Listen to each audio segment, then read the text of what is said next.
All right, so closing out 13.3. Last class we ended with percentiles. We had the example of Elaine's score of 602 and finding out what percentile her score was in. So now we're picking up the latter part of 13.3 with quartiles. So your quartiles are going to be data values that split the data set into fourths. So if we look at just a generic way of looking at your data set, you have your smallest value and your largest value, your minimum and your maximum. You have quartiles Q1, 2, and 3, and they will help split the data into fourths, 25% in between each data value.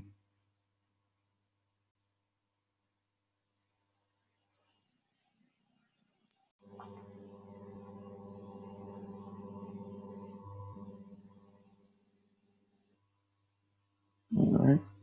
So our quartiles are just medians. So the way we will find them,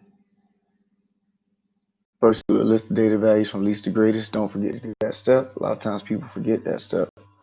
So you list your data values from least to greatest.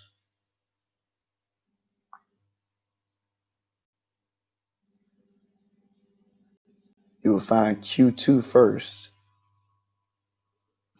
Q2 will be the median of the whole data set. Then find Q1, that's going to be the median of the first half of data. Then you'll be able to find Q3, which is the median of the second half of data. So don't forget, median is just middle value.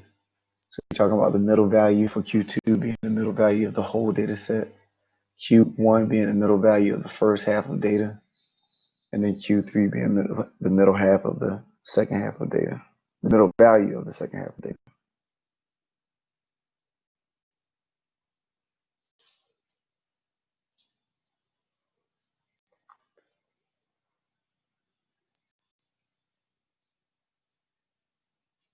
All right, just giving you a chance to write it down.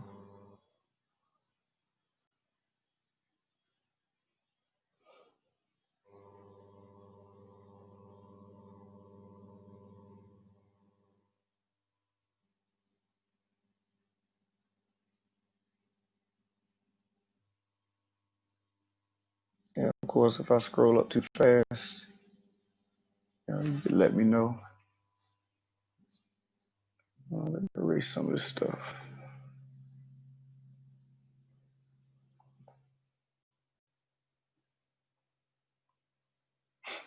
All right. So let's say if we had the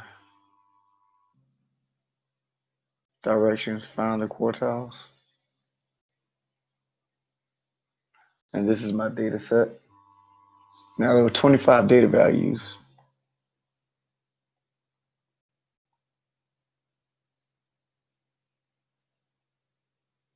So when I listed them this way. I got 12 here in the first half. This is my median, my middle value at 43, and then I have 12 in the second half of data. So of course, when they give you the data set, they won't list it this way. I decided to do so because I had 25 data values altogether. From 26 to 73.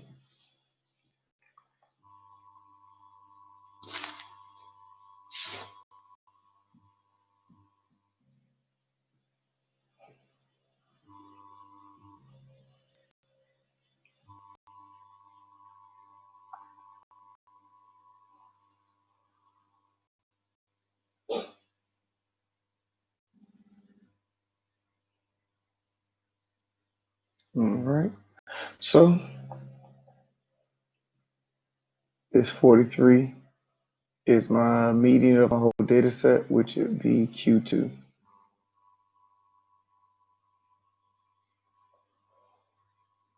So remember how medians work? If you have an odd number of data values, then that means you have a middle number or a middle value, and that will be the median. If you had an even number of data values, then you take the two middle values, add them together, and divide by 2. and that will be the median of an even number of data values. So when I look at Q1, I take my two middle values because remember I have 12 values up top, 12 values down bottom. So I have an even number of data values to deal with in my first half of data and second half of data. So I take my two middle values, 39, 39, add together, divide by 2. And of course, that would be 39. And then do the same thing for Q3. Take 50 and 53, add them together, divide by 2. It's 51.5.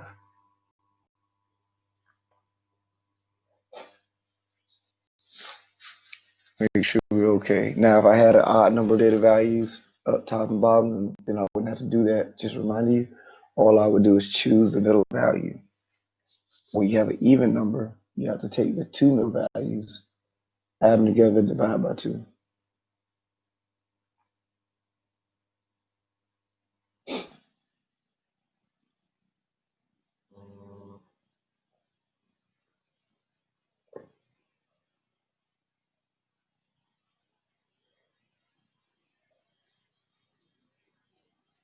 All right. Any questions?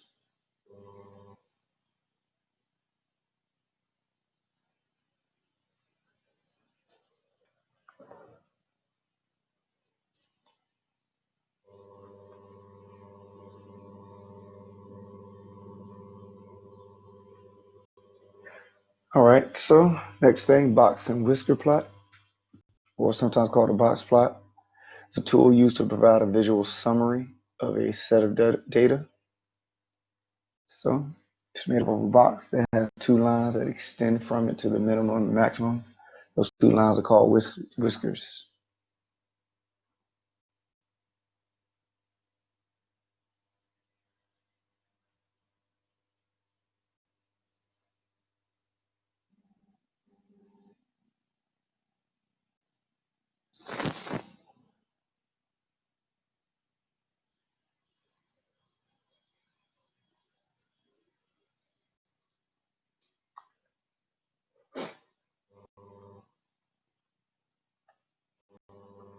All right, so we take the data set or data values that we found, or the information that we found with the last example, just to create that box plot. Our minimum value from the last example is 26. You go back and look at it, 26. Largest data value is 73. And then Q1, 2, and Q3, we found to be 39, 43, and 51.5. And so that's how we would do a box plot.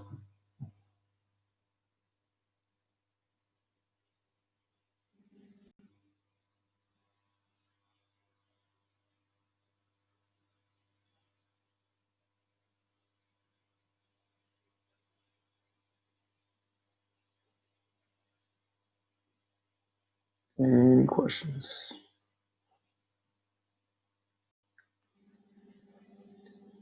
All right, last thing I believe in this section.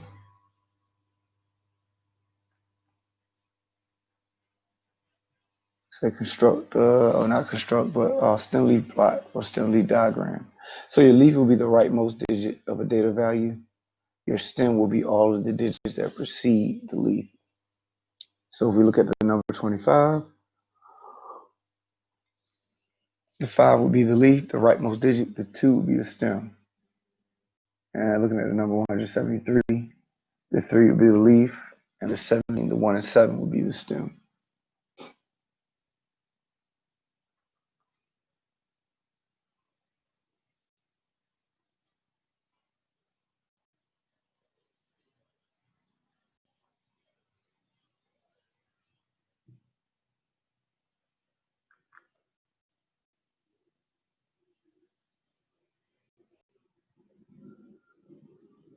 All right. So construct the stem leaf plot. Let me get rid of these X's.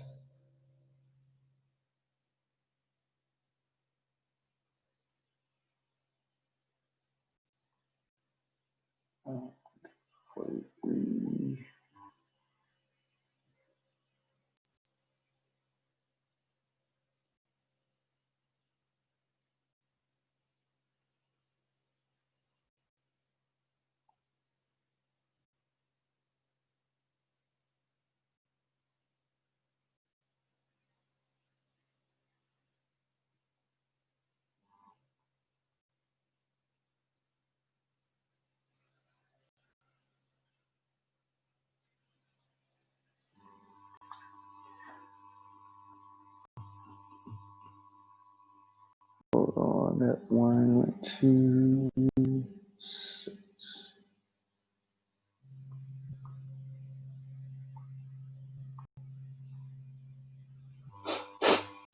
All right, so that's our data set. We want to construct a stem leaf diagram. Give you a chance to write it down.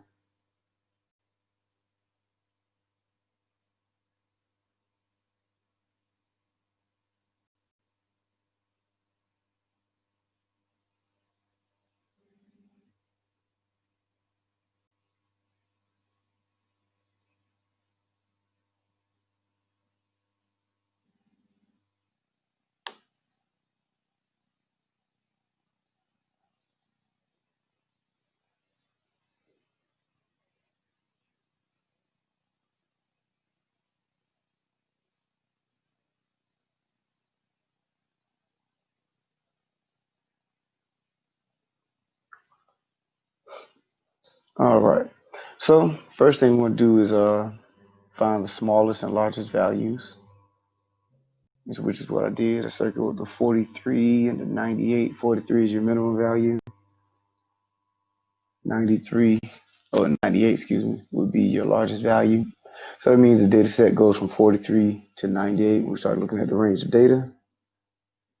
And when we start looking at or establishing how our stems would be set up, we are going from the 40s to the 90s.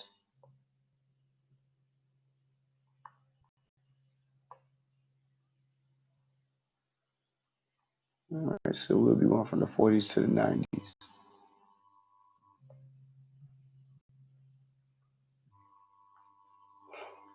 So from there, we can start putting in our leaves. It's like a stick with purple. 43 is our smallest value. And so we'll put the leaf right here beside the 4, 4, 3. And, it might help with the system of, crossing out. So you'll know not to repeat a value of the fact that you've already recorded that value. So same thing here with the 49. And you want to try to be in order, with your numbers. Doesn't matter. I don't believe it matters that much if you were to get out of order, and you'll see why in a second when we look at our diagram. So it's 43, 49. There are no 50s. So what you do not want to do is put a 0 here because that would represent the number 50. So you should just leave it blank.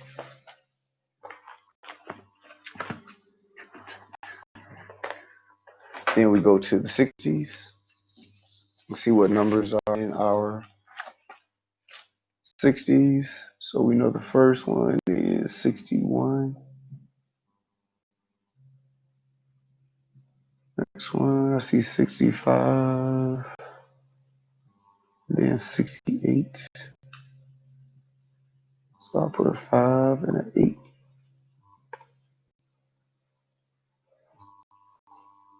And that should be it for the 60s. Now we go to the 70s. 72. 74. So I'll put a 2 and a 4.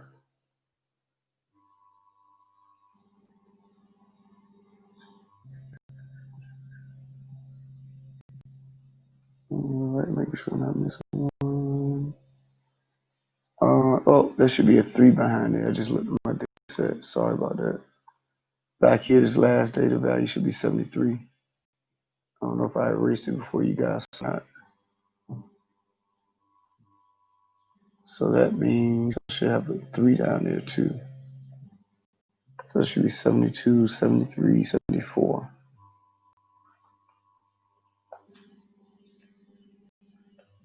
Then we have 2 75s. So we will write 2 5s. And the last one in the 70s is 78.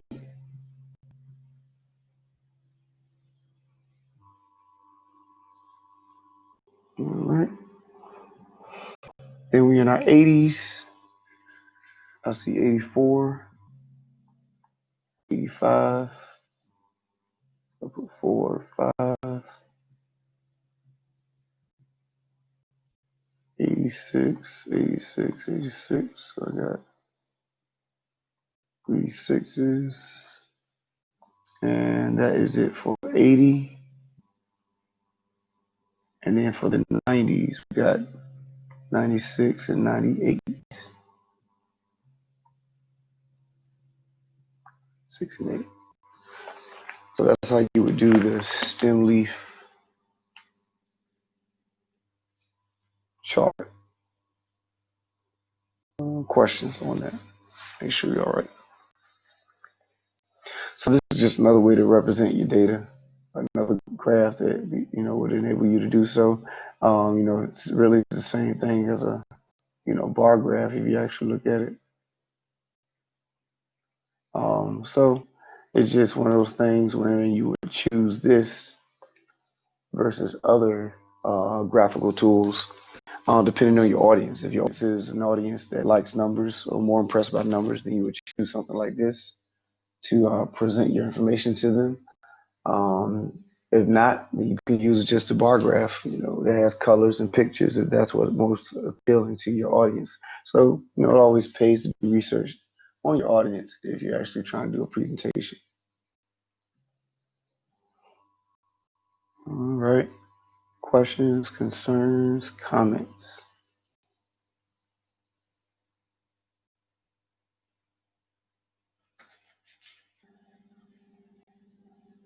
All right, so let me check to make sure, but that is it for 13.3, I believe.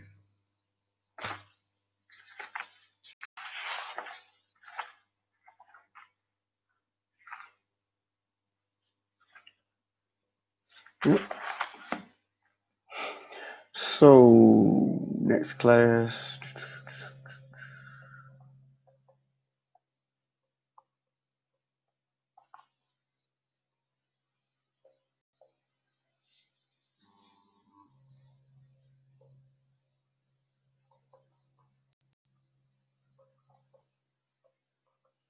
So next class will be a review day, like we did last Friday. I'll be here answering questions if you need them. If you don't have any questions, then you can take time out and just be caught up on work or whatever the case may be. So if you don't show, it's not a big deal, but it's up to you to take advantage of that time. I'll be there and answer questions like I did last Friday. Monday, we'll look at closing out chapter 13 and discussing how we're going to move forward with the rest of the class.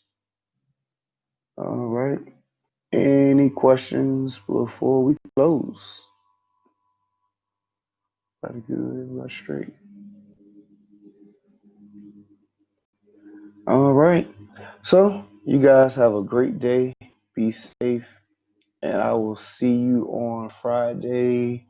If you have any questions, appreciate that.